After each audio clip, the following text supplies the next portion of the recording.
This meeting is being recorded. Okay, everything is set up for live streaming and recording. First committee I have is planning and zoning. So if you want to get started. No, that'll be fine, Steve. Okay, I just have my usual reminders first. I don't have anything new on them. And on the second item I have board vacancies. We have another one. Last month I mentioned to you, we're looking for several alternates for zoning hearing board. And you want to have that so that if you have a meeting and somebody can't make it, you can still have your meeting.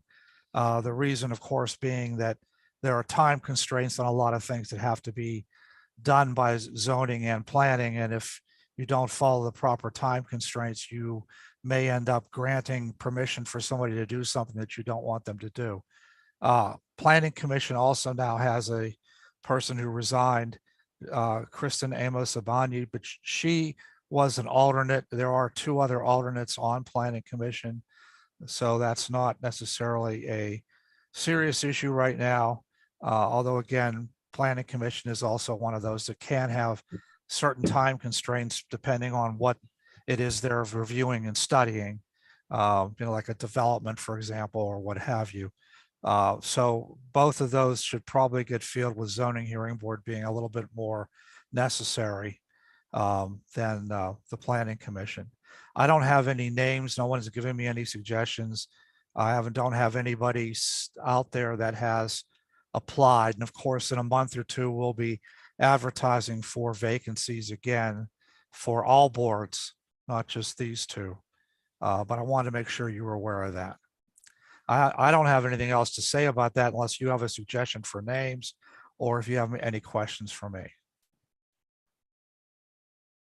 Okay, well then I'm done. And unfortunately, Don Branzel is ill. He's been ill for about a week now.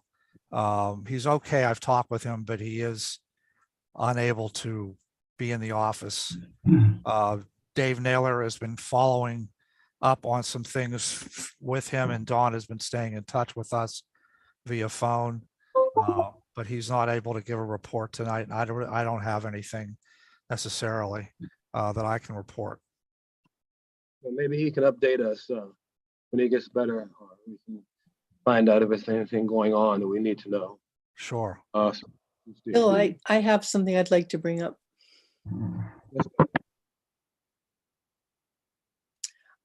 I am looking at our adopted comprehensive plan and active transportation plan, and there are some things that need zoning review. In particular, are ready for solar certification.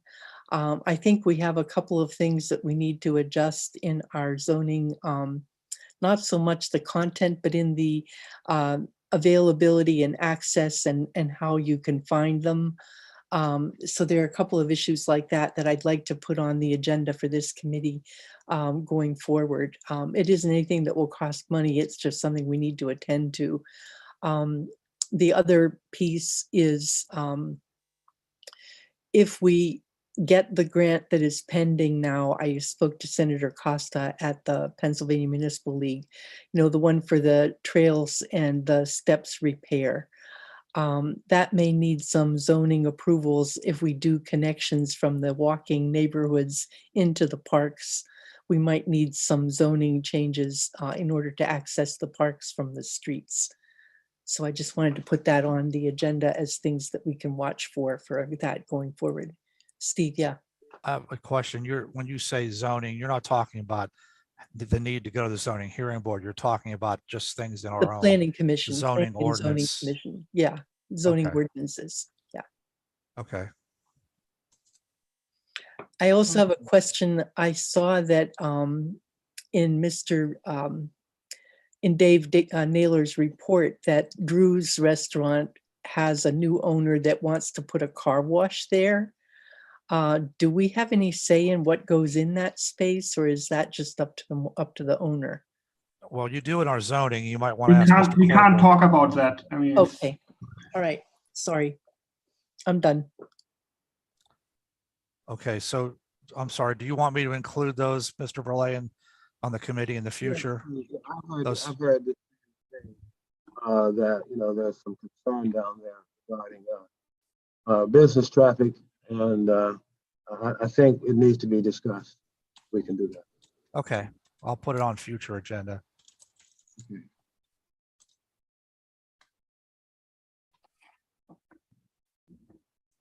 Okay, presently, we are working with public safety. We're trying to put together a greater safety structure within our borough for senior citizens and kids. have felt some for quite some time, and I'm really tremendously thankful to Angelo is thinking the same way that I am, that we should make the borough safer for those people by putting up, and I know people say signs are there and half the people don't really look at them, but I think they do have a purpose. And I really would like to see Forest Hills get into some safety signage with kids, our senior citizens, because I don't want anything to happen that we're all going to be sorry for. So Angelo and I have been putting our heads together, and I think there's action going on with getting some signage so that we can put an area of Forest Hills, which is very important to us and the people in it, to make it safer for all of our kids and senior citizens. So just wanted to say that because that's what we're working on. Angelo and I are working on very diligently to try to make this happen. And that's all I have. Okay. Anybody have anything to say, Patty, or No, I'm done. okay. Okay, so I guess we're gonna move to finance then, or if this committee's finished? Yes, okay. Give me a couple seconds then. Just got to find my finance report here. Okay. All right, I have several things for finance and I'm ready to go, Ms. Yes, DeMarco, if please you're okay. proceed. I should tell you that I have read maybe a little more than half of your budget message in detail. And Well, I didn't- don't have it all down tight, but I have some issues and questions I wanted to Uh, ask about, but you should go first. I didn't expect that everybody would read it anyway. You have some time on it. It's a long message and it took me until literally this morning to finish it. So, all right, let me start with some other stuff besides budget first. Let me start with cash flow, which is an issue right now. I'm going to share my screen. You got a copy attached to your agenda of the cash flow through the end of September, entering October. And the red line here is cash flow. And the red line is very low. It's not good. I'm not saying that we have a problem necessarily, but it's, if you look at the other years that are in that chart below, and I'll try to make it bigger for people. This is way lower. I don't know how else to describe it. This sounds like something I would have said as a kid, but anyway, way lower than just about every other year from recent years going into October. $297,000 in cash compared to the next worst was 2019 with 585,000 in cash going into October. And the problem with this, of course, is that we're getting in less revenue now and we still have expenses. There's a lot of issues that you can talk about that probably caused it. And I'm not going to go into tremendous detail right now, but I will mention a couple of things, and I suggest when you get the treasurer's report, if you haven't already looked at it or haven't received it yet for this month, you take a look at it through September because it will show you a few things. Just a couple of examples that you should be aware of. Our revenues for, just compared to 2021, our revenues through September are $248,000 greater than they were in 2021. That sounds pretty good, except that our expenses through September compared to 2021 are $968,000 greater. There's a number of reasons for that. I don't want to single out any one particular department, but if you can look at swimming pool, For example, you can look at trees. You can look at police, which had major changes this year because of a change from the part-time police officers to full-time. Police, when you get your report through September from the treasurer, the overall police budget compared to last year is $679,000 greater than it was a year ago. So, and there's other things you can look at. I'm not going to go through a whole list of them necessarily, other than what I just gave you an example. But if you remember September, August entering September, maybe I should show that one more time here. August entering September also was down. This number right here, 952,000 ending August going to September, was the lowest of the last 6 years. And it's even lower now. So this is something that everyone needs to be aware of. You need to pay attention to this. This is one reason why I've suggested to people that we no longer spend, because we have certain fixed costs that have to be spent. For example, personnel, excuse me, personnel related costs that have to be spent through the end of the year. And I've asked people to not necessarily go out for anything, any additional spending right now because of this. Does Steve, anybody can have any questions for me about Yeah, that? Steve, can you give us a budget projection for the must spend dollars between now and December? I don't have that, no. No, Not- but not right- right. could we generate a projection of, like personnel and estimate on utilities and things that are required to pay out that we have no choice on? I mean, I could spend some time doing that. It'll take a little while to do it, I guess. I don't know how I'm accurate gonna it would be in be. on Thursday. Maybe I'll have a look at that and see if we can work that out a bit. Unknown caller. Okay, But you also need to look into the revenue too. You can't just look at the expenditures. You need to do both if you want to do that. Yeah, but our revenue is, the most of it comes in earlier in the I know, year. but we still have some revenue. We I have mean, some, but it's not in commensurate. so I thought amount. I asked that you, if you want to do that effort, you should do it both. Okay. ways. okay. Anyway, that's, I wanted to make sure you were aware of that, and you should be taking a look at the monthly reports when you get them. If you have any questions, talk to me, talk to our treasurer, make sure we have an idea of what's going on in general. This is something I've been advocating for a number of months now. I don't know if people are looking at them or not. I know it's an awful lot of information in there, but please take a look at it now. Item B, before we get to budget, I also want to get rid of this item because it's not really significant, but ARPA update. We got a letter from the US Treasury, which really just focuses on their operations and their limits in regard to getting ARPA funds out and getting them audited. It's not really significant, but because the letter came to the borough in care of me, I wanted to make sure you read the text. So it is attached to the Finance Committee agenda. We've already established what the projects are using the money for. This is not related to that at all, but take a look at the text if you're interested. Again, it's just kind of an operational thing from the Treasury. It's not anything significant. Okay, now getting into the budget. I put together a short presentation because my budget message tends to be long. Let me just say this about the budget message. First, I'm required to do one.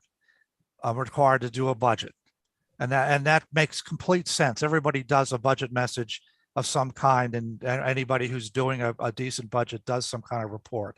I realize mine is long and can get even longer as we get it publication. It's not there to try to confuse people. It's there because I try to pick out different things in different sections of the budget that people should be aware of and look at.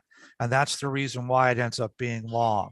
I'd rather explain something if I can than let it go. And I may not even be explaining every single thing that needs to be explained. So I understand that, but in any case, that's the intent that I have in trying to put together the budget. What you received today is a first draft. The Finance Committee will review it again in November, a second draft. If you have any comments, issues, or whatever, I ask that you get them to me in the next 10 days. That gives you plenty of time to take a look at what I gave you and to take a look at the budget message. And I'm going to summarize that real quick here on the screen in a couple of minutes, in a minute or two. There are a couple of things, of course, that are uncertain. The taxable assessed value. I don't really have anything new on the assessment issue. I know that we're still negotiating a non-uniform agreement. Shelf fund contracts are almost ready, but they're not finalized yet. So that's still a little bit up in the air. And then the library also requested some money, which is attached to your finance committee agenda, and we'll talk about that later. So what I wanted to do was, again, share my screen and give you a quick summary of what I have in my budget message. And I'll try to be as quick or as slow as you need me to be here.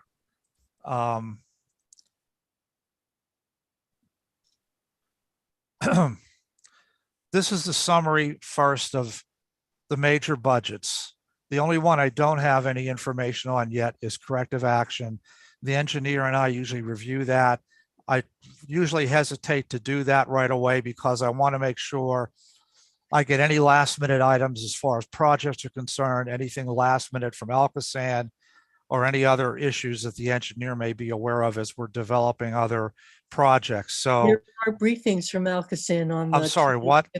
There are briefings from Alcosan on the MS4 requirements on the 25th, 26th, and 27th. I am not able to attend any of those, but somebody from the borough should go. And I would like to have it be somebody other than just Dave, because he doesn't give a lot of feedback. And I think this one is going to be important. I'm probably attending. Okay, thank you. Anyway,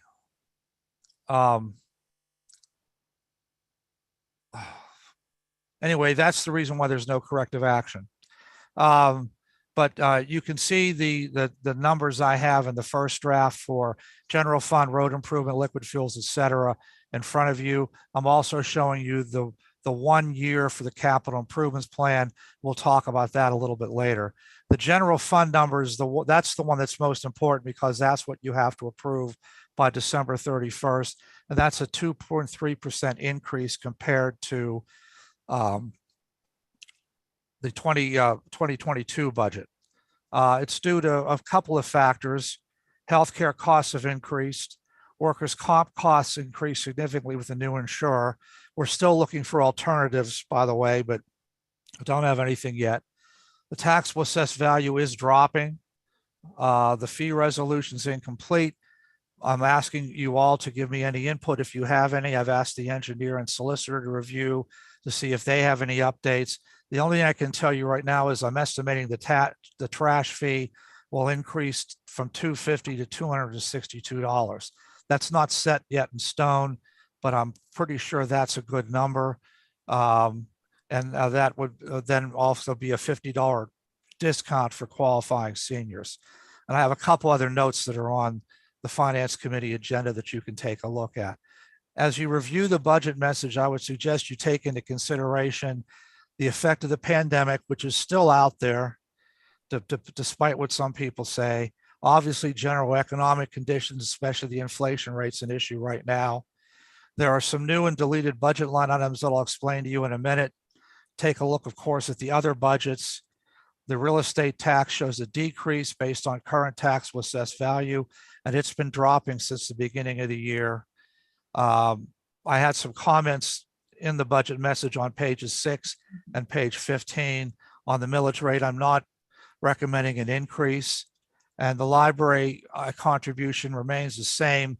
They did ask for a little bit more money. You can take a look at that attachment on your Finance Committee agenda. The reason why I did not put the increase in that they're asking for is because I'm anticipating that once again, we're going to end with the year with greater RAD money than we did from the previous year. And if you remember, you may not, but if you remember at the beginning of every year, we have to take a look at the increase in RAD money, and 25% of that increase is supposed to go to an intergovernmental cooperation agency like the COG or like the library. Traditionally, you've given part of it to the library. So I thought that would make up the difference between what we have budgeted and what they asked for. So that's the reason why I kept the same contribution for them. There are several new budget line items. The computer software line item has to deal with some software that Mr. Baiocchi had suggested, and that I was also looking into based on my attendance at the ICMA conference. There were some people I'm talking with about some options that may be out there for things like asset management and road improvement and things like that. I added a line item for document storage. We didn't have one in there in the budget this year, and yet we've already contracted with Iron Mountain for that. Mr. Baiocchi had suggested increasing signs and rumble strips, adding rumble strips. I put that in the public safety, the police budget with a new line item. We split out janitorial services. That one that you see there is for the pool. We used to just cover it, both the pool and the rec lodge janitorial under the rec lodge. We decided it was more realistic to split that to show how much was allocated to each. And then because we have started some events this year, we had several concerts, we had several movies in the park, and we're considering again having the Light Up the Hills ceremony again. I put in a new line item for events called community celebrations. Now, again, by the way, I put these things in. You can take anything out you want or add anything to my budget. Obviously, this is my proposal. This is not, again, something that I'm saying you have to do. This is up to you. You have to vote on this. There are also a couple of line items that I've deleted. I deleted the telephone in the neighborhood crime resistance section because we've eliminated the Swift Reach service. I also deleted the entire senior citizen center because I'm anticipating that there is going to be a sale to a third party. If you remember, we were using some money there to maintain the building to a point, to keep the heat on and some water, et cetera. I'm assuming that we'll be able to get rid of that. You can find this information on page 5 in my budget message.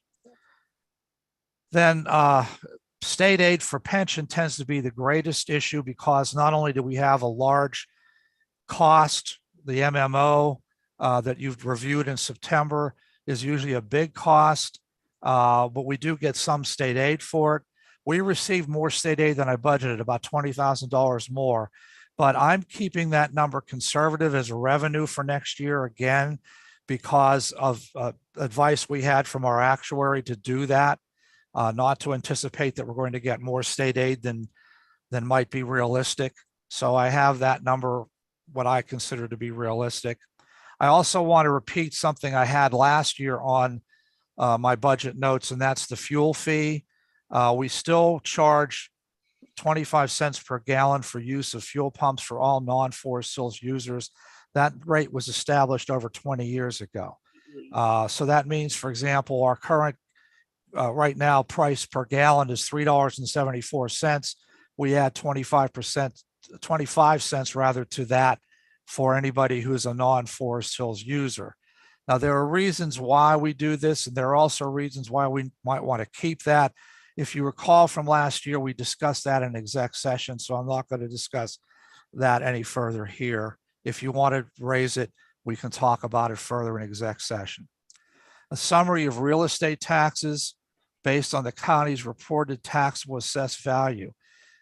As of the end of September, they had our taxable assessed value at $385,245,603. A year ago, it was actually less, 383 million. On January 15th, though, their certified value that came from the county was 385,626,000. So you can see that it has dropped from the beginning of the year down. The earned income tax collection appears likely. It's going to be exceeding our current budgeted amount. And so I've raised that number. When you take a look at your budget, you'll see that. I'm going to pause for a minute because this is an awful lot of information. I got about 4 or 5 more slides. I want to see if anybody has any questions. And I can't see you if you raise your hand, so just ask. Do any of the committee have questions first? I do. Okay, Barb, go ahead. Thank you. It's not a question with anything that you've done, Mr. Morris. This is just a request. The $50 that seniors get off on their trash and refuse bill, if there's some way we could put that on the borough website, what one has to do to get that, there was a lot of confusion, and that's just a request. Okay, I thought it was on there because we changed that policy about 4 or 5 years ago. I could be wrong. I'll have to check. I apologize if it was. I'm not sure. You Okay. might be right. I don't know. Though Thank you. essentially what they have to do, just so you folks know, is they have to be certified by the county that they qualify for the discount by the county based on their property taxes, their property assessment and their income. They have to review that. If they're certified by the county to get a discount on their taxes, then they're certified by us, and we get those names from through the tax collector usually every year. Anybody else have any Yeah. questions? Does Go anyone ahead. I else- can't see if you have a hand up or I anything. want to see if anyone else has a question before I ask mine. Okay, I have considerable concerns about the liquid fuels revenue. Okay, I haven't gotten to that yet. Oh, okay. Well, that's all right. We'll save that one. And then the earned income tax collection, you're estimating that it's going to exceed even though it's fallen since the beginning of the year? No, earned income tax has not fallen. Earned income tax, I'll show you in a minute. Oh, okay, because I'm. Oh, real estate taxes. The real estate Agreed. tax I am concerned about. That's fallen. And now, I mean, when I say it's fallen, that $400,000 it fell for us is probably only a few $1,000s negative, a few $1,000s less than we expected. It's not greater than probably $10,000 or $15,000. It's probably less than $10,000 that we Yeah, I was expected. just going to say it percentage-wise, it's nothing. You're Yeah, No. but I'm concerned about two things. One is the number of businesses along our business district that are in distress. I'm concerned we have a number of them either closed or closing or not doing well. And I would like to see if there's any way we can either get the CDC to do some outreach and assistance to the business community, or if we can't do something from council to augment their condition. I know this construction has been a nightmare, but if there's anything we can do to help our business community, I know we don't have a lot of tools to work with, but I would like to spend some creative effort on seeing if there was a way we can promote the image of our business community and kind of try to give our businesses a little bit of spotlight and support to compensate for this construction disruption and also the effects that they've had from the pandemic.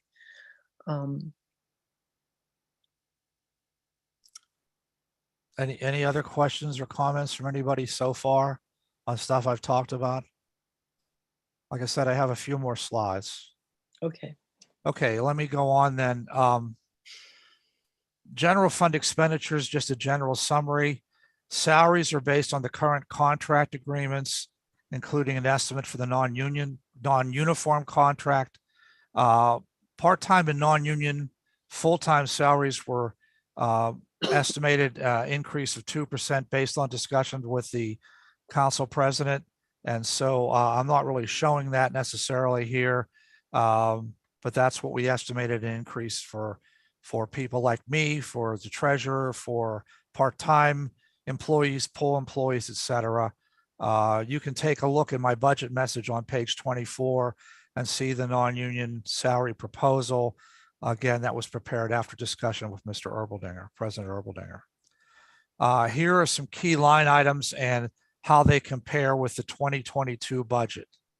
I show pensions separately because that's always a large expenditure, especially police pensions. But the estimated MMO, as you know from that last month, have gone down for both police and non-uniform. The budget that I'm showing for administration and public works, and those have both gone down.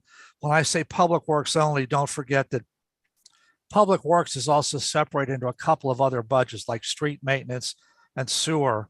And I'm only talking about the category called Public Works, but the other two aren't really excessive either. I'm estimating the refuse and recycling fees that will owe Waste Management will go up by 34,000, which is the reason why I think we need an increase in the trash fee. And that's just purely how much we would owe Waste Management. That doesn't necessarily take into account office time, staff time, postage, printing, etc. I build those things into my estimates for the fee itself under revenue, but I show just what we owe Waste Management based on the agreement here. Tree maintenance has gone up slightly under tree budget. Swimming pool has gone up. I lowered the transfer to the capital improvements plan by $65,000. That's kind of an important number in that that's one of the numbers you use to fund the capital improvements plan.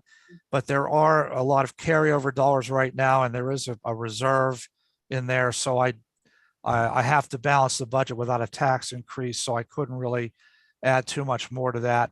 The debt service is going up slightly. Can I make a comment about that?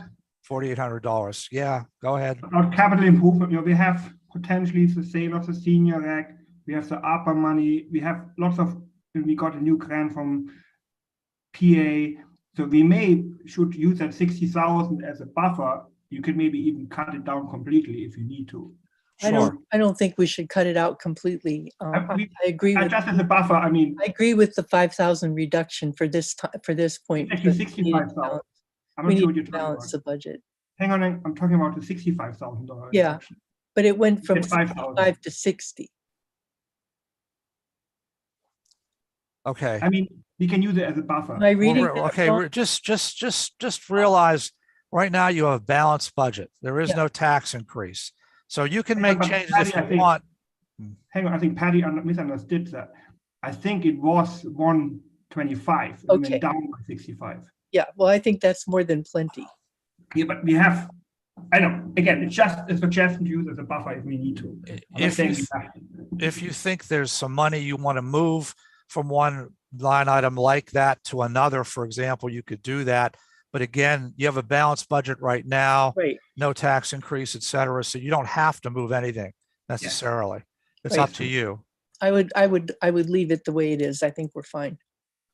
Okay, I also got the summary from Chief Williams of the status of the police vehicles. And this is also in your budget message that I gave you, but I know everybody always likes to see this. So I wanted to show you that he did update it as of September 20th with the mileage and how it's used generally and what the year is on the car, the SUV and the make, et cetera. Okay. Now, as far as reserves are concerned, the budget reserve, the council policy is an average of 7% of the total general fund budget, which based on, whoops, it should have said based on the 2023 draft. Sorry. That's $488,000 that should be in the budget reserve. The current reserve is actually at 7.2% of that projection for 2023 as of September 30th. Okay. So if we don't touch the budget reserve, it's already a little over the council policy of 7%. Now, I want to pause here a moment and say, based on that cash flow number, I can't guarantee we won't touch the budget reserve. But I don't want to say that yet. Like to see how October ends. But in any case, I just wanted to mention that. I've allocated $25,000. Geez, again, I'm sorry, that should say 2023. I don't know why I had 2022 there in this slide for everything. Dollars allocated in the 2023 budget draft are $25,000. That would increase the current reserve to about 7.6% of the 2023 budget draft. The state, as you know from previous comments from me, recommends anywhere between 5 and 10% for budget reserve.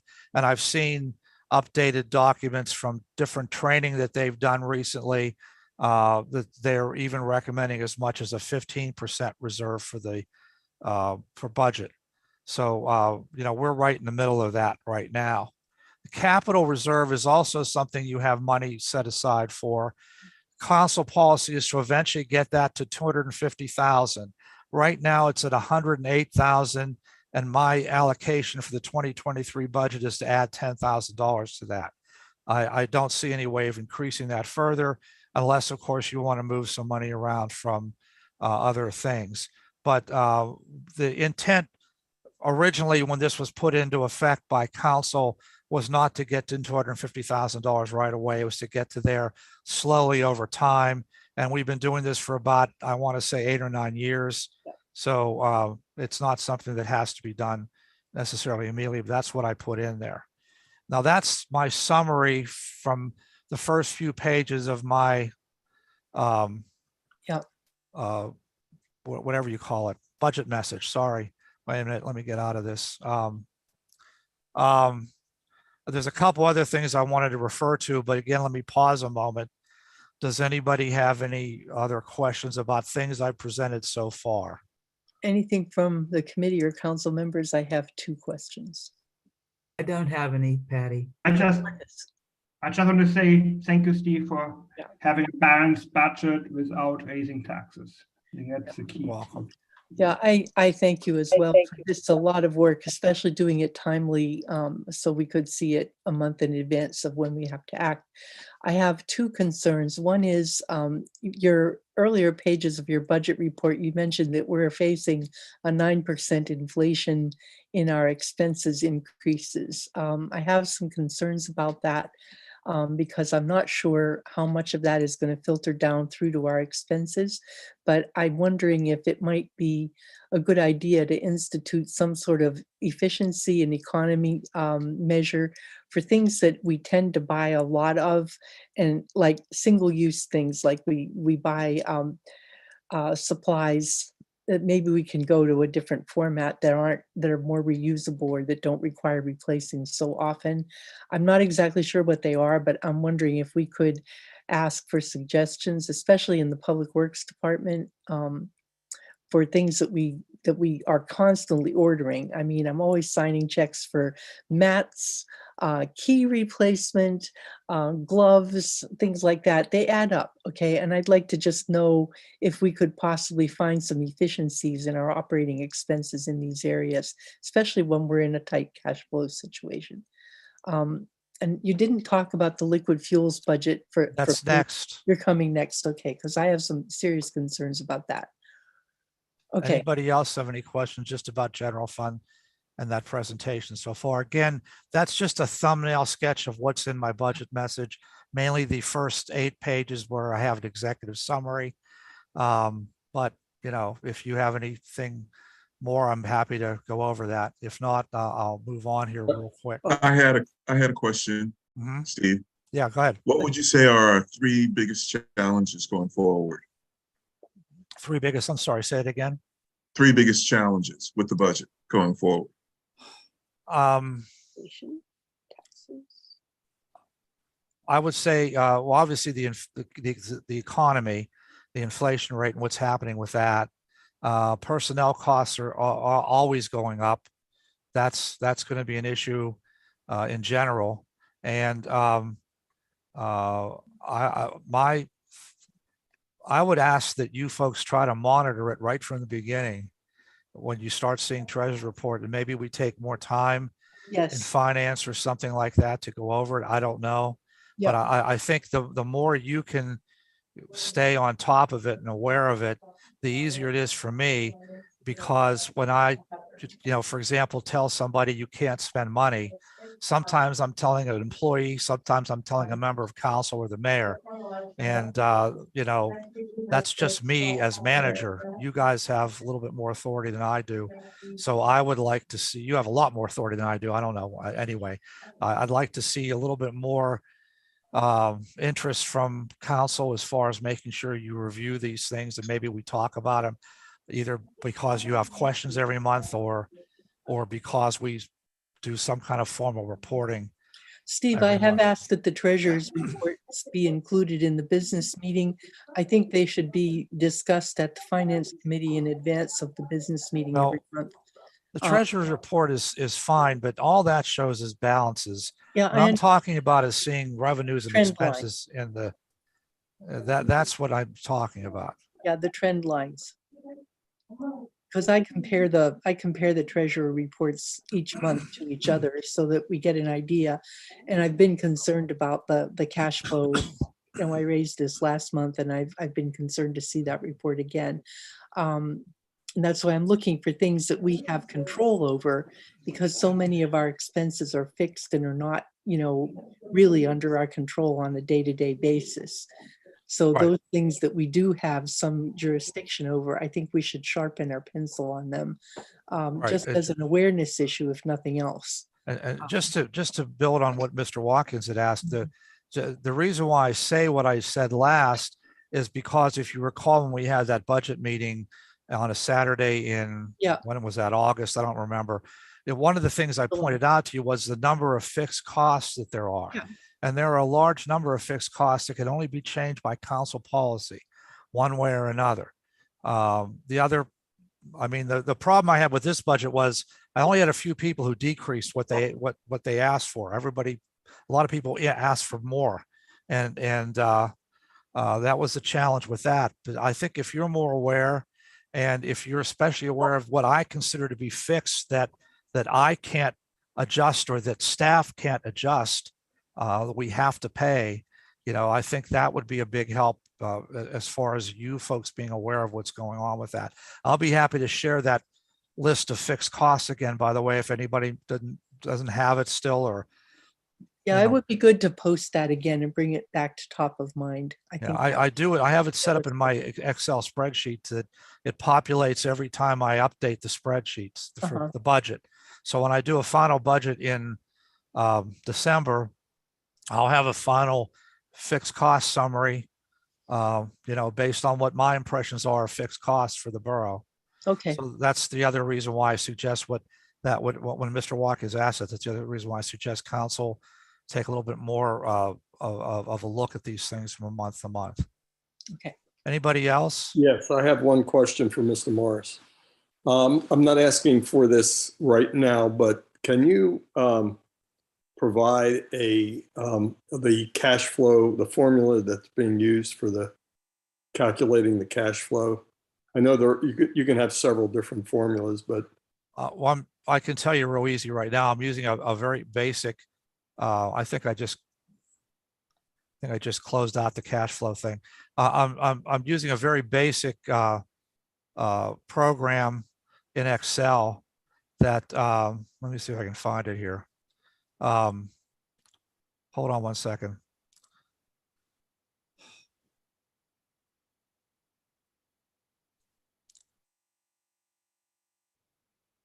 That essentially just takes a look at each of the categories, like in your budget, the total for real estate and property taxes. You know what? I just realized too, my slideshow missed something I wanted to show you. When you're looking at the budget, let me go back here to this.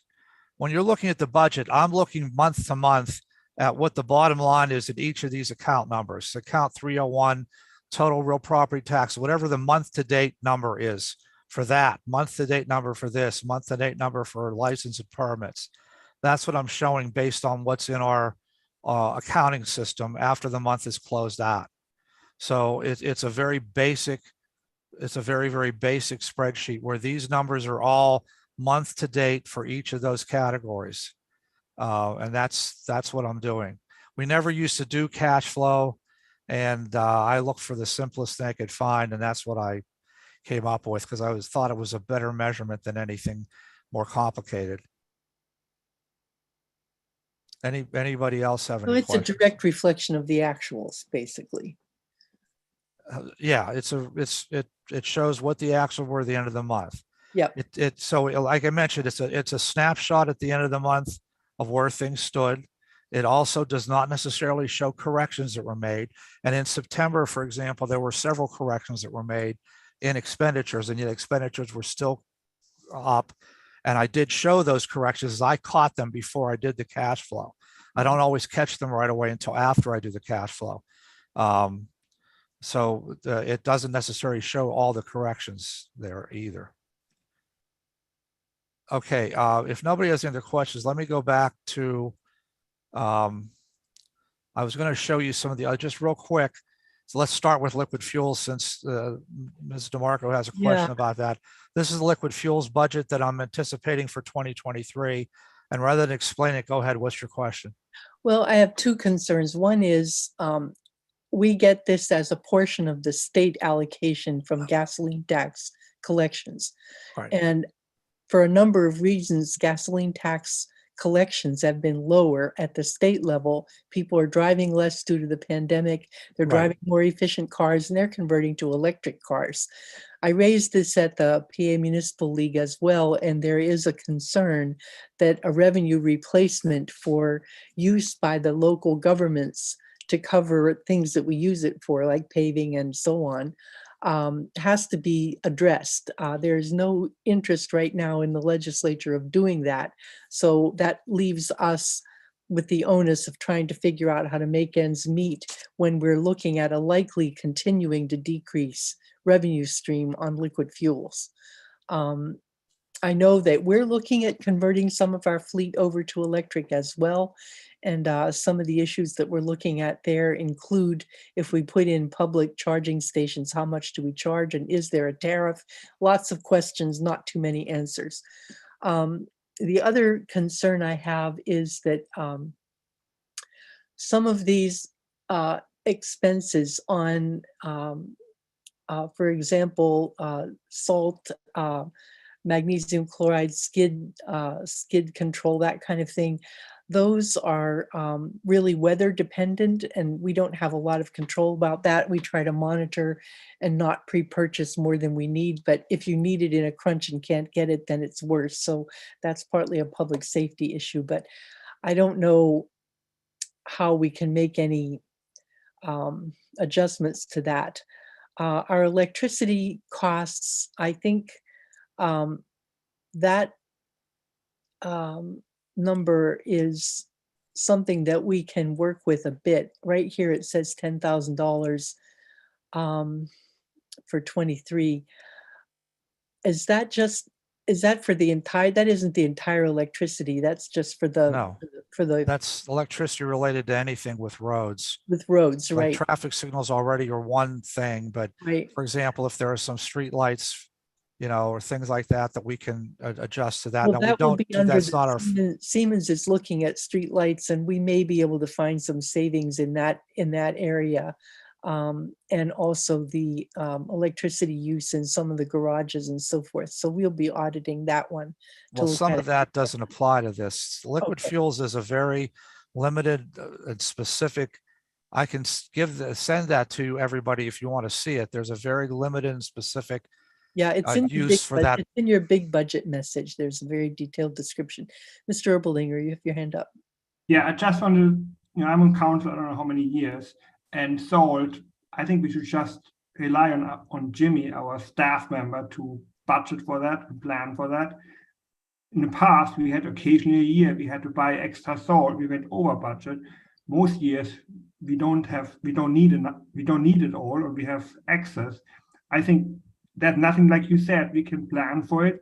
We just keep doing what we're doing, and it worked so far. So I'm not sharing your concern on that. And what you said with PA, I think we should keep an eye on it. Yeah. But I don't think it has an effect on 2023 budget, like what we're talking tonight. I mean, long term, you're right, we should keep an eye on it. But Yeah. again, PA has to work on that too. Yeah. We have to see what they do. Okay. Anybody else on that? I was also going to briefly just show you the road improvement budget, which I gave you also attached. We're estimating that we'll be able to increase the amount of paving we're doing. That's where the $420,000 I have shown there for paving. I'm a little uncertain of the carryover right now, especially because we still don't have the paving started yet. It's supposed to start, I believe, middle of next week. This is kind of late for that though. So I'm not 100% of this carryover number, but if it is, obviously all this money stays with roads. That's the reason why I raised this up for additional roads that could be done. And then fire fee, I've also shown you that already. Last week, I showed it to you in public safety. So I don't think I'm going to really talk about that again. The one thing that's highlighted in blue, if you remember, is the increased fire hydrant inspection that Mr. Biocchi had asked about. And so I have that built in there. And again, I have down here the amount of money that has to be repaid for the down payment on the fire truck. After this year, after 2023, if we're able to put $55,000 back toward the bond issue, that will leave us with $26,000 in 2024 that we'll have to deal with. Steve, That's I have a all I question. have. I have a question, a comment about that. We had some confusion last committee meeting, especially for the new council member. Could you just clarify what we did? That we had to pay 2 fire truck payments in 1 year and what your Right. plan is? Just to clarify that, to get rid Yes. of the confusion. Yeah, that's what we did, right? No, but can you just explain it again? Like Oh, you more want me to detail? explain it? Yeah, well, let me put it back up. Whoops. If you look right here, our lease payment, this line right here, whoops. Yeah, 139,438. That had been budgeted in previous budgets, 71,000 plus. That was our annual payment for the old truck. Well, last year we had to make that last payment for the old truck. And because we were buying the new truck and had a I guess a deal you want to say on both on the loan and on the truck itself, we had to make the first payment after the down payment even on the new truck. So the new truck loan. So the 68,760 was added to that 71,000 plus about 72,000, let's say. And that's how we came up with 139,000. So in the future, we're only going to have the one payment for the next 14 years, $68,760. You're not going to have both. That's the reason why that number was so high, though. That's the reason why we were only able to put aside $10,000 to go toward that $91,395 that was the down payment on the truck. That's the reason why there was only $10,000 that could be paid toward that. I hope I explained that well enough. Is that okay, Mr. Erbeldiner?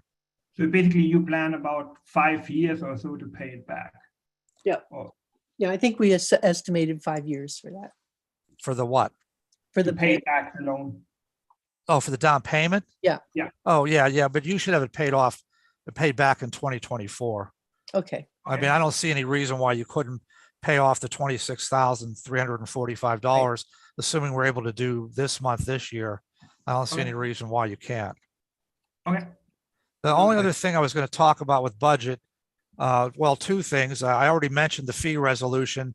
I have on the agenda just a reminder. I'm looking for input from anybody the next week or so, especially from solicitor and engineer, and if there's anything from building inspection underwriters and office staff, I'll get that from them too. I already got some suggestions from Cindy. I will give you a draft fee resolution in November to take a look at. The Okay. capital improvements plan. wait, before we get there, I want one other thing under expenses. I would like to review all of our standing contracts. I know we're reviewing our disability insurance, but I'd like to look at the engineering services, legal services, all of our support services that we contract out, that we have standing agreements. I would just like to review them and see if rebidding some of those might be useful. I know Angelo has raised some possible alternatives for the building That inspection. might be executive session that you want to talk about. though. Exactly. That probably would be an executive session issue, but I would like to point that out because we have a lot of those that are routine expenses or standing expenses. And I'd like to, just every once in a while, we should take a look at that and affirm, yeah, we want to go this way, or we have other options, that's all. So that should go on agenda for an executive committee meeting, please, Mr. Erbeldiner. Anybody else? I mean, we started the process, but yeah, we have to We have execute. to look at this stuff, yeah. We talked about it, but we didn't do anything yet. Okay. The last thing I wanted to mention, I also gave you the updated capital improvements plan, final first draft. All the committees reviewed what they had to review, and the recommendations are part of that draft. I don't necessarily see any reason to talk about it unless you have specific things you want to discuss with that, because once again, I've changed my view on capital improvements. I think you should just kind of leave that open throughout the year, where you might add, change, or what have you as you go through the year. That's one budget you have some flexibility with. It's also one that's important because it has such high ticket items that are in as part of it. So my recommendation is take a look at the capital budget that I gave you. And if you don't have any objections to it by the meeting in November, Finance Committee, I would just suggest council approve it as it is, because once again, none of those things can be done without council approval for each individual item anyway in 2023. And you'll always be reviewing each of those things as you do that. Does anybody have any comments or questions about that? I wasn't even going to show you to you on the screen because I just think that's There are two things simply- that come into play there. One is we're going to be meeting with Siemens, and we'll be able to separate out the energy elements of the capital plan. The other issue is that I am targeting capital expenditures for grant requests and grant searches. So some of the things that are in our capital budget are things that I'm targeting to find, especially federal dollars that can help pay for some of those. We don't qualify for a lot of the stuff that's been posted right now, but I'm sure at some point, the rules and regulations for distribution of that money will come clearer. And I'd like to target capital expenditures for that money if I can. Does anyone on council have an objection to that approach of targeting grant money more to capital money? Okay, we are on the agenda for November for the trails and stairs thing. I have to get a copy of the grant to Senator Costa this week, and I will do that on Thursday. And what Mr. Marco mentioned are good reasons why you should just leave the capital budget open.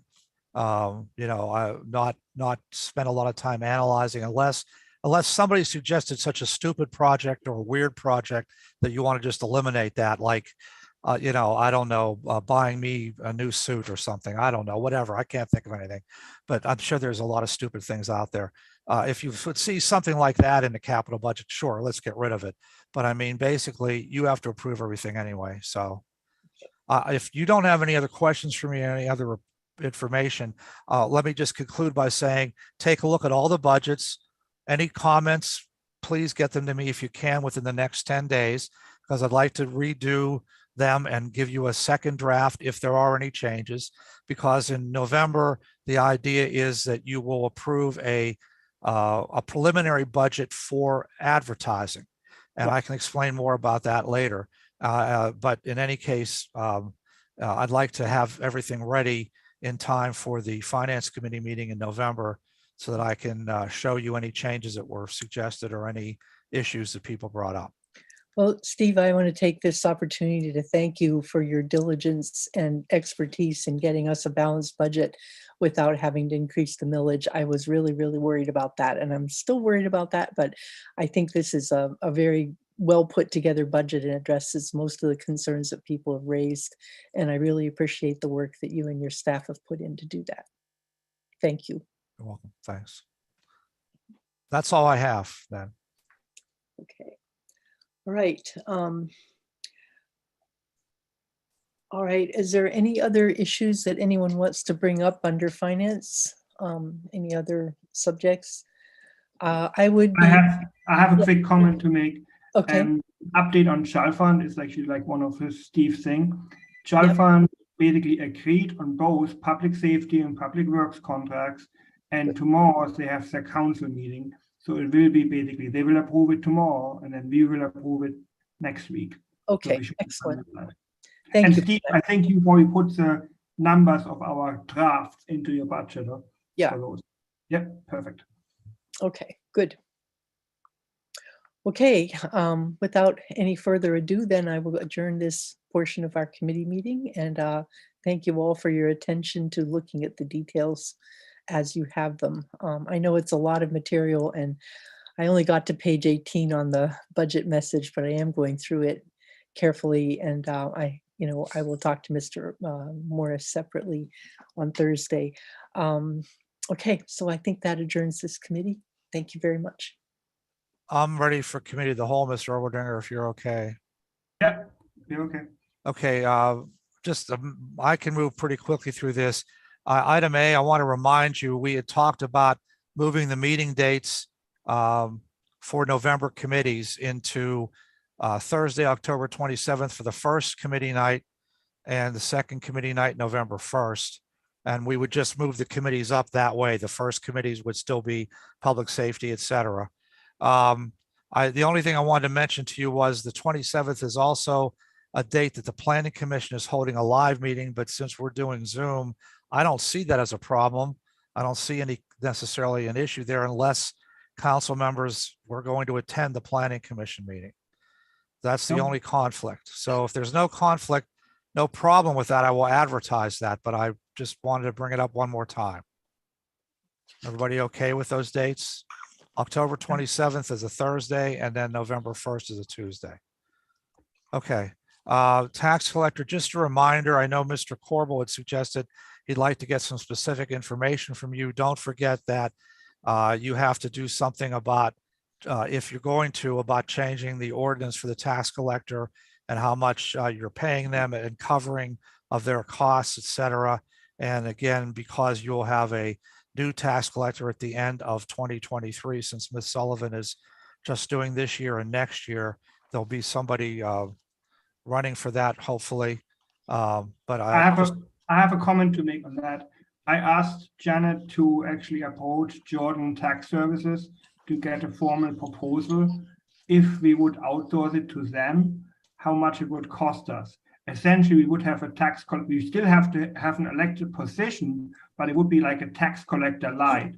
It would be a person who will oversee Jordan without doing the legwork. Basically, that person would have to take phone calls, like if people complain about something, but it would not be the day-to-day work what Janet is doing currently. So she's looking into getting a proposal, and then obviously we would have to adjust, let's say, $15,000 go, or I think it's 11,000 would go to Jordan, and then $4,000 would go to the new tax collector. But obviously we have to do that in our ordinance.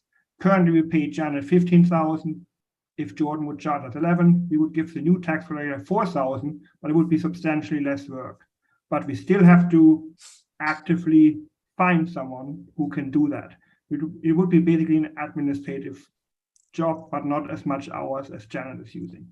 But we're working on that. Okay, anybody else on tax collector? Item C, Citizen of the Year. I've received one nomination to date that came from Ms. Martin, a gentleman named Ed Hyde, and I summarized some of the points she raised there about Mr. Hyde on the agenda for you to take a look at. I have not gotten any other nominations. You need to have somebody by November. I would second that nomination. I think that's a good choice. I would suggest we wait until we get all the nominations in before we do anything. And I would suggest, I think that's kind of executive thing. I don't think we should, I mean, today we have no public anyway, but we should not talk about individual people, pros and cons at the public meeting. We can do that in executive session. So we should collect nominees and then maybe talk about it next week if we get enough. Okay, my next item, I had this also on the ops and policy agenda. Just want to remind everybody about this. These are the end of the year items everyone needs to be aware of, and I'm not going to go over them all again. Highlighted the two things I've already talked about, citizen award and the fee resolution. These other dates are all things that may have to happen during the end of the year here, just so you're aware of that. Anybody have any questions about that? I didn't think so. So let me move on to the next item, the trash contract. I had asked the solicitor to determine if we formally needed to accept the second year of the 5-year contract, but I double checked the motion from last year, and it was a 2-year agreement that we approved. So this is the second year coming up in 2023, so nothing needs to be done. Just wanted to mention that as an FYI. Three Rivers Wet Weather did not give me their update as of Public Works Committee last week, so I wanted to give you what their update is. And mainly it's talking about different funding sources for consent orders. Usually our engineers are on top of this. Hopefully they are with this too. I'll mention it to Dave Gilliland as well. But I just wanted to make sure you were aware that these are some suggestions that may help to ease the costs of the sewer work. I don't have anything else to report unless somebody has any questions for me. Okay. Next, we have solicitors report. Hi, everybody. Not too much to report this week. We will have all pending ordinances advertised for the November meeting. That's the UCC, noxious weeds, planter boxes, and the Act 57 ordinance that you're required to adopt with respect to the tax collector. We did engage or locate a lawyer to assist with one of the pending litigation matters. I can give anybody more details later if necessary, but wanted to make sure you all knew that. It was one of the individuals we discussed in a prior executive session.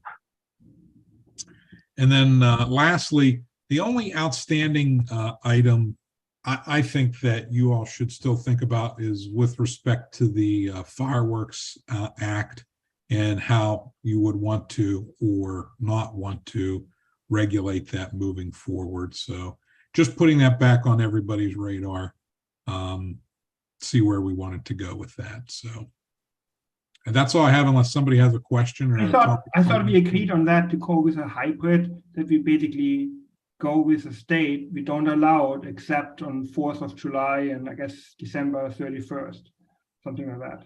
Yeah, you can, again, if we're going to go down the let's ban them except for those couple days, we'll just need to confirm that there really isn't a place in the borough on private property that could occur. Yeah.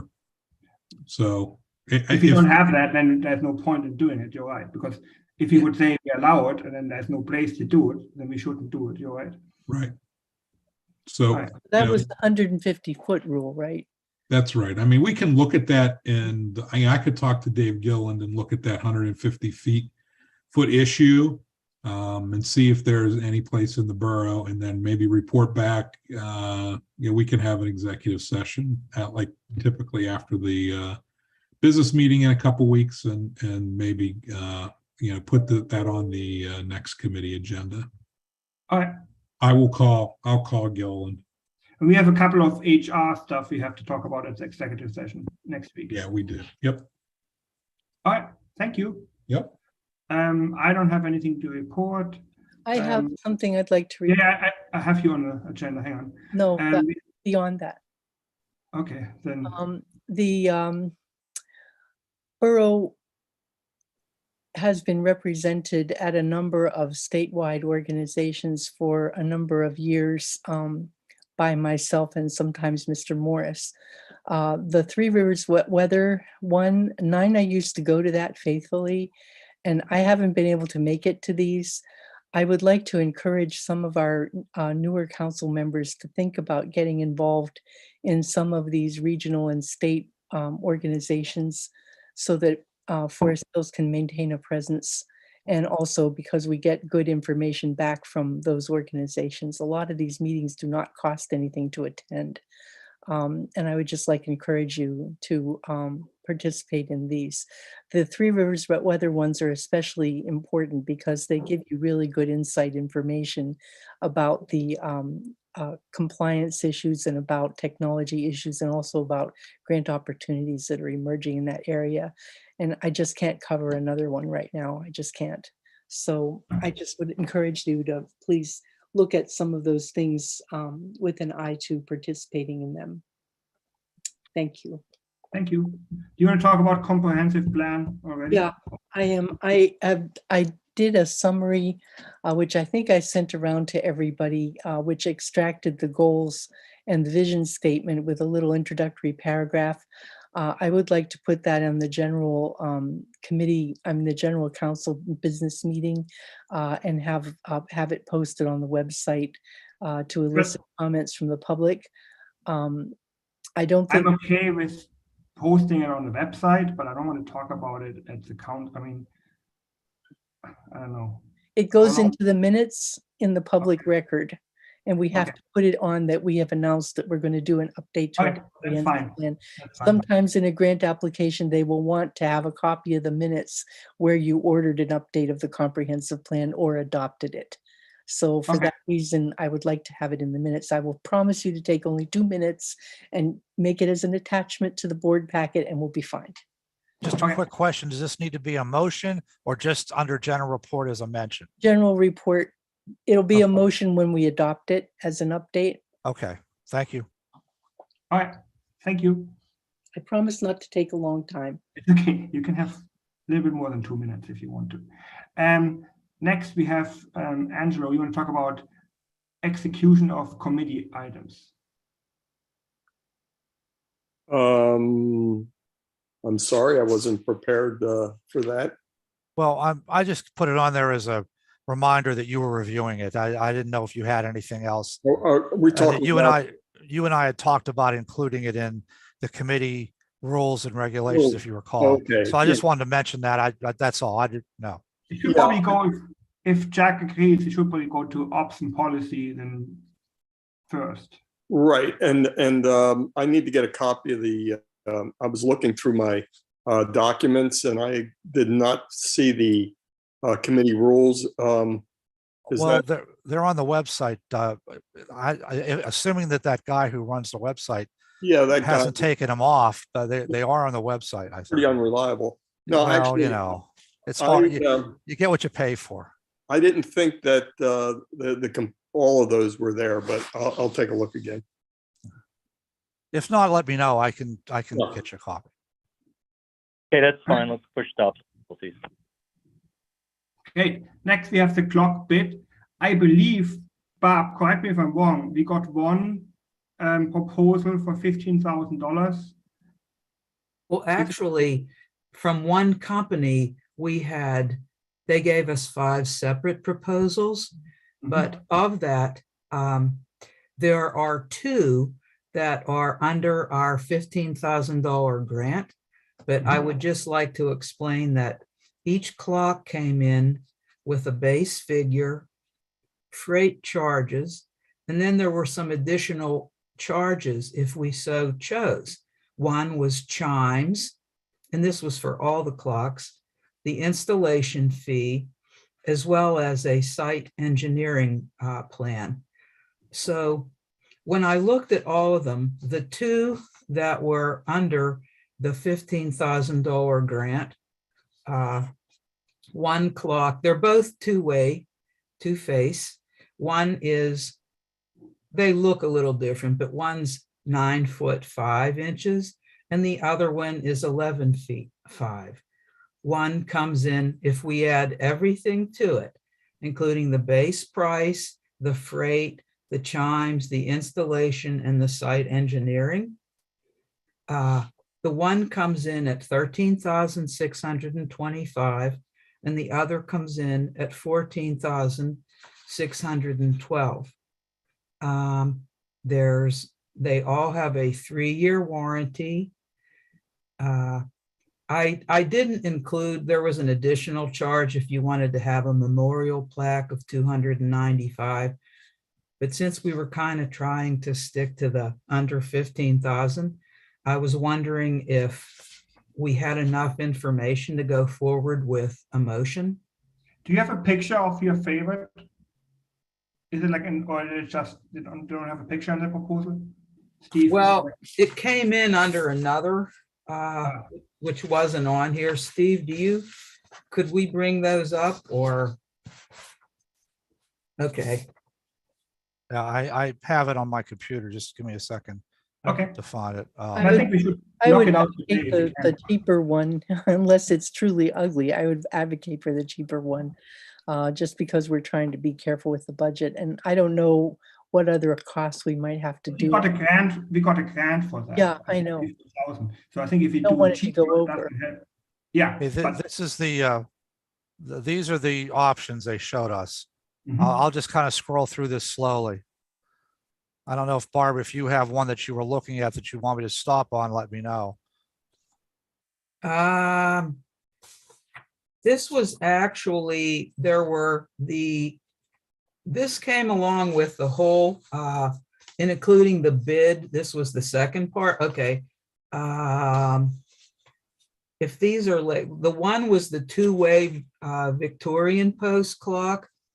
Above center standard Victorian one, 11'5". That's this Yes. one. Okay, and then the other one that was under budget, if we can call it that. Which one was that? I don't remember. Yeah, that one is the two-way Presidio post clock. I don't know how you pronounce that. Let me, Okay, you mean this two-way Presidio? Okay. That's a shorter one. yes. Let me see if they have that specified here. You know, I didn't get really to see that, but I'm not seeing the Presidio showing here. Let me go back up and make sure I didn't miss it. I don't think you did, but it's a little less than $1,000 differently, and we would have to have an additional cost for, I believe, a concrete pad for underneath the entire. Here's the Presidio drawing right on the far right. Okay, Well, that's why I would like to go with the cheaper one, because we still have to put a hang on. concrete pad and pay for it. We have a grant of 15,000. I know, but we don't want to go over the grant, right? But if you, the Presidio, I think actually does look ugly. If I'm right. Well, remember too, not that I'm trying to spend money after just talking like I did, but Yeah. this is going to be something that's going to be placed at the building, and I still have a building fund. Now, it's not a fund that is eternal, but I still have a building fund that where you could easily, if you wanted to, take another 10,000 out to do something with the clock if you wanted to, in addition to the grant. But I think the Presidio looks like a railroad station clock to me, but Yeah, actually, that clock just looks like a regular wristwatch on a post. But I thought we were also talking about actually putting the clock where it would actually be seen, and actually putting it someplace around the business district as opposed to no, at we the core sat building. in the middle of the parking lot, like where the little plaza in our parking lot core building. I think it was supposed to go there. Even I think the grant was designed for that. Well, the grant originally was to put it on site. Yes. I don't remember how it was worded. I'd have to take a look at the grant to see if it's exclusive to that or if we have some flexibility. But originally, when I did the grant during the just before the centennial, that's how long this grant's been around. I think I specified the building area because that's what I was told by that group of council members when I brought it up and when the mayor brought it up. So we didn't specify a location on the grounds. We looked at a couple of different locations, including along Greensburg Pike, along Barclay, right in the middle of the where the memorial is, where that flag retirement thing is, in there. Those are several places that we looked, but we didn't come up with a final decision. We asked the clockmaker to give us some recommendations. I don't think Lumicron did. actually, they did. Oh, they did? I don't remember seeing that. Well, it was on the second, let me just look here. There was so much information with this. I'm sorry, now I have my papers all out of order. I believe it was, yeah, it was actually on the first page. In this proposal, you mean? Yes, where, see, it says alternate configuration number 4, and it says recommended the two-way post Victorian or the E. Howard clock. The E. Howard clock is way over, but that two-way post Victorian, which is the one I liked, that was recommended. So they did do that, Steve. That's the one which is below, just below 50,000. That's correct, But yes. they didn't recommend a location is what I mean. Oh, no, you're right. Oh, but yeah, well, that's one of the things I'd asked to recommend a location after they reviewed our configuration of the building here. So I didn't see that anywhere here unless I missed it. And we also asked them to give us a quote on an installation because we didn't want to take a chance that would be a problem. And of course, That's we wanted it included covered by the with grant. this. Yeah, 3,500 for the installation. The chimes, if we want them or not, I kind of like them. I think they're nice. 2575. And then those site engineering plans are 390, and that's straight for blocks. So we have to make, We should probably put a plaque on it if it's only $200 so that people know this was a centennial clock. I mean, yes, that's a good idea. Well, it says they're not available for two-sided Victorian or that, yeah. So that wouldn't actually work for our clock selection. We could still, we could probably still do something. But basically, do we have the majority agreeing we do the 15,000, like just below 15,000 Victorian? Can you show it That's up fine. again? yeah, yeah. That's fine. What, this, you mean?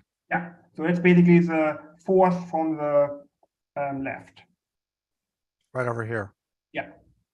Okay, so now I thought the plan was, like we have that our parking lot has that wet, whatever thing it's called, and there's like a little plaza, like a little circle, we put it right there.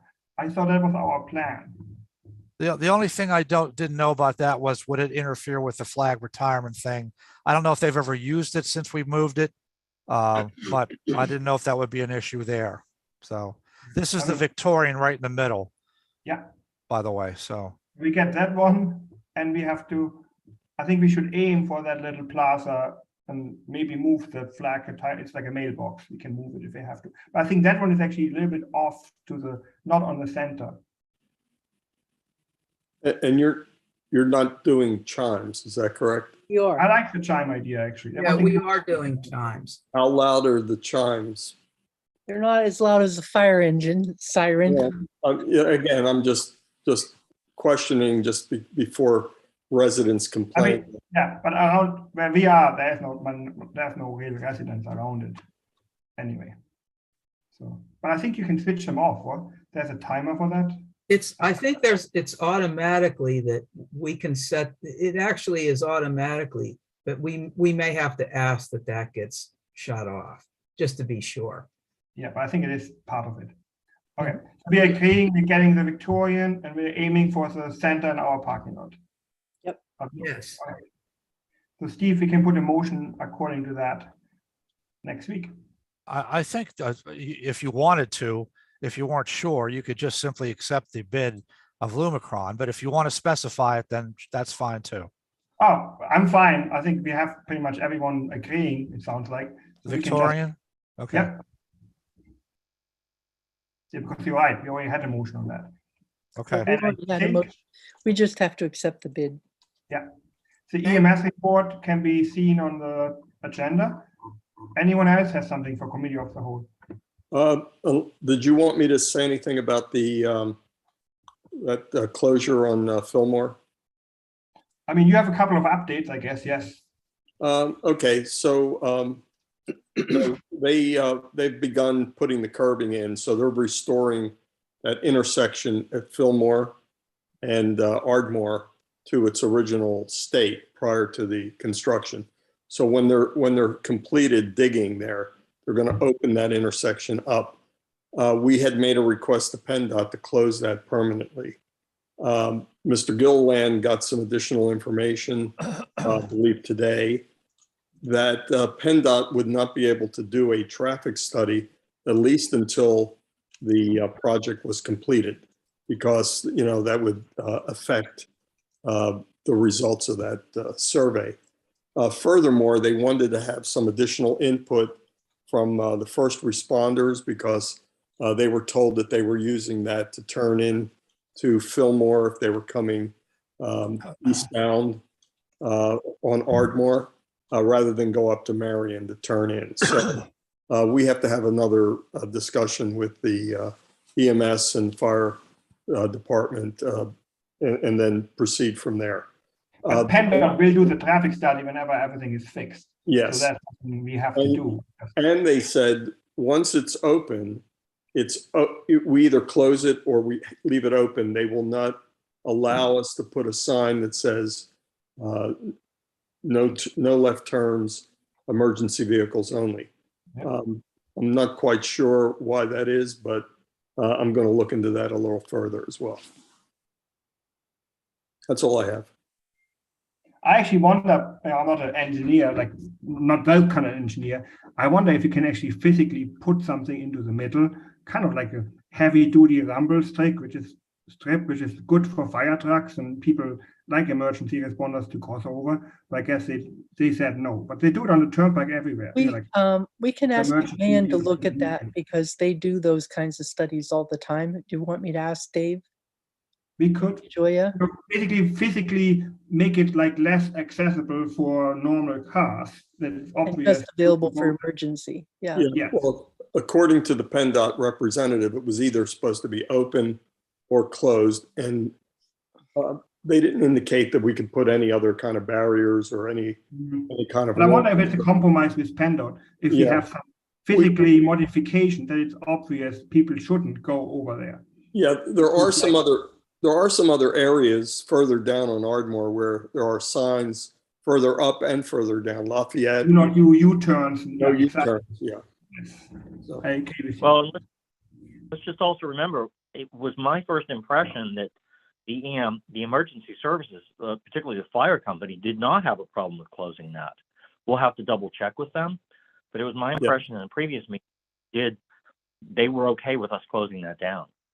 Yeah. So we may be creating a question that doesn't exist. Yes, because a fire truck, it can do a right turn, and for the left turn, they actually go against the wrong way up to the light, and then they hop over after the light. So the fire truck doesn't use that. It's only the emergency responders themselves, when they actually go to the stations, that they may have to use it. But we should double check. yes. Doesn't hurt. All right, so we basically push it back to public safety and wait for the PennDOT study. Anything else? All right, I will see you all next week. Bye. Good night, everyone. I'm ending the Bye. meeting. Bye-bye.